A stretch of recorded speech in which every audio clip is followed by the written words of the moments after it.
ngelihat gambar-gambar itu dengan jumlah kasus COVID-19 yang semakin melonjak bahkan mencapai titik rekor di Indonesia, kayaknya perasaan kita tuh mulai lagi dari nol ya, dari awal. Balik lagi awal pandemi, cemas, takut, khawatir, depresi mungkin. Belum lagi psikosomatik yang dirasakan gara-gara sering lihat berita soal COVID-19. Jadi gimana sih untuk biar waras, biar sehat mental dan juga jiwanya di tengah situasi saat ini? Bergabung bersama kami ada Dr. Andri, dokter spesialis kedokteran jiwa Omni Hospital Alam Sutera. Dr. Andri, selamat malam. Selamat malam Mbak Puspa, apa kabar? Sehat semua ya? Kabar baik, semoga sehat selalu juga ya Dr. Andri. Dok, ini kalau ngomongin soal pandemi lagi, pandemi yang angkanya semakin tinggi dari pengamatan dokter. Ya.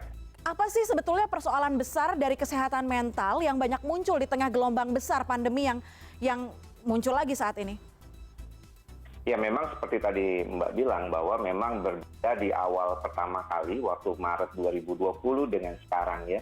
Kalau dulu kita mungkin meraba-raba apakah misalnya saya mengalami gangguan gejala COVID atau tidak. Nah, sebagian sekarang sudah mengalaminya. Dan kalau kita lihat di dalam praktek sehari-hari, itu seringkali mereka sudah pernah COVID. Dan kecemasannya itu terjadi pada saat mereka dirawat di dalam perawatan ya. Jadi ada ketakutan, misalnya takut nanti mengalami gejala yang lebih berat, karena ada beberapa orang yang mengalami kondisi seperti itu di saat perawatan makin berat, nggak bisa tidur, dan itu bisa berlanjut bahkan beberapa minggu bahkan bulan setelah selesai perawatan. Jadi sekarang ada berbeda. Kalau dulu awalnya nggak terlalu banyak yang kena COVID, nah sekarang keluarga kita banyak, orang tua, teman dekat itu yang mengalami gangguan cemas ya setelah perawatan COVID tersebut.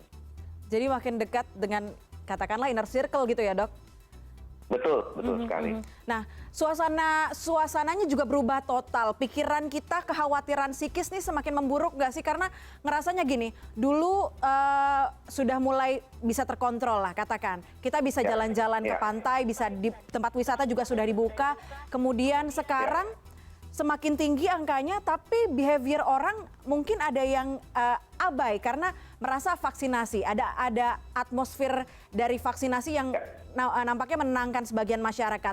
Tapi ada juga yang mungkin menganggapnya tidak mematikan dan sebagainya. Behaviornya tidak kembali ke awal, tapi situasinya justru kembali ke awal. Ini kekhawatiran psikis seperti apa yang yang menjadi concern untuk orang-orang terdekat kita? Pada dasarnya kita itu memang lebih dominan akan gampang mengalami kekhawatiran atau kecemasan ya kalau misalnya ada sesuatu yang mengancam jiwa kita. Dan COVID ini kan salah satunya. Nah, waktu awal-awal kali kita cukup sering kali memberikan perhatian ya pada si kita, jaga jarak dan segala macam ya. Dan ternyata orang itu ternyata ada batasnya. Ya kita lihat ternyata setelah PSBB selesai, setelah Lebaran kemarin, orang-orang mulai itu sejak November, Desember saat naik, mulai ada kumpul-kumpul lagi ya, mulai kemana-mana bersama-sama dengan dan mulai ada kembali merasakan nyaman itu setelah Desember, Januari ke Februari. Nah disitulah kadang-kadang kita lupa setelah vaksin orang tuh mikirnya dia kebal ya, ternyata tidak nih. Teman-teman sejawat saya juga ada yang kena COVID gitu ya setelah vaksinasi kedua sekalipun ya. Jadi ini sebenarnya harus diperhatikan. Kita tetap boleh waspada, tapi jangan sampai terlalu cemas. Karena bagaimanapun kehidupan harus berlanjut. Seperti tadi teman-teman di CNN mungkin bilang tadi ya, kok kita iri nih sama di Eropa. Kemudian tadi juga saya barusan nonton ada lomba lari di Jepang ya, di lewat NHK. Itu semuanya sudah mulai kayak biasa. Dan kita mulai merasa kok kenapa saya nggak bisa seperti itu. Dan sepertinya kita harus melihat bahwa kondisi ini sebenarnya kalau kita mau jaga benar baik-baik prokes kita, kemudian juga kita batasi ya asupan negatif ya berkaitan dengan berita-berita, supaya jangan sampai berita-berita yang tidak benar ataupun hoax yang suka datang di WhatsApp grup kita itu juga mempengaruhi kecemasan kita.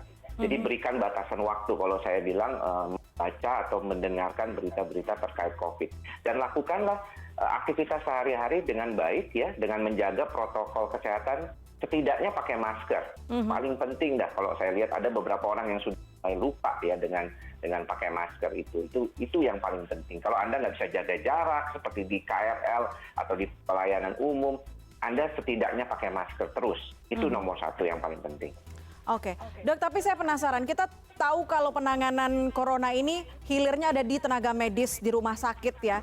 Bagaimana kemudian dokter-dokter ini menjaga diri mereka, tenaga medis ini menjaga diri mereka juga tetap waras gitu ngelihat. Saya kalau ngelihat video-video yang viral aja rasanya cemas sendiri, lemes gitu lihatnya. Nah, dokter sendiri yang menghadapi itu gimana kemudian mereka menjaga kewarasan ini? Ya, memang ini ada level berbeda-beda ya teman-teman sejawat kita yang langsung berhadapan dengan pasien-pasien yang mengalami gangguan COVID dan gangguan komorbid yang terkait dengan ini, penyakit ini, maka mereka akan jauh lebih cemas ya, sehingga menurut saya itu ada perlunya juga untuk menjaga atau take time. Ini sulitnya adalah karena kurang tenaga kan. Kalau misalnya ada salah satu, atau bahkan satu kelompok itu mengalami suatu misalnya kayak kena gitu ya, terinfeksi atau misalnya positif COVID, mereka kan harus istirahat, akhirnya berkurang tenaganya. Sebenarnya ini yang perlu dikhawatirkan kan oleh masyarakat, bahwa ketika tenaga kesehatan itu terinfeksi lebih banyak lagi, maka mereka akan mengalami kekurangan tenaga dan kelelahan. Ini yang repot kalau di garda terdepan, ya teman-teman yang langsung. Tetapi bagi kami, saya misalnya contohnya ya, dokter jiwa itu tidak langsung ya menghadapi pasien COVID, hanya biasanya menerima konsultasi, kemudian juga bertemu dengan pasien-pasien pasca COVID yang mengalami gangguan tidur atau gangguan cemas. Sebenarnya kalau kita mungkin lebih kekhawatiran kalau terkena, karena circle kita yang paling dalam itu sudah lebih sering mengalami gangguan. Ya belum lama berita positif teman satu, nanti staf yang satu positif itu, jadi sangat dekat. Dan memang kita sehari-hari kan bekerja ya seolah-olah itu di zona merah ya, selalu gitu di dalamnya seperti itu. Nah saya kira itu ada perlunya time out. Seperti saya sekarang ini memang sedang mengambil cuti ya selama 4 hari ke depan gitu ya, untuk mengurangi paparan saya terhadap virus corona ini di dalam rumah sakit ya, karena begitu banyaknya teman-teman yang sedang terinfeksi juga.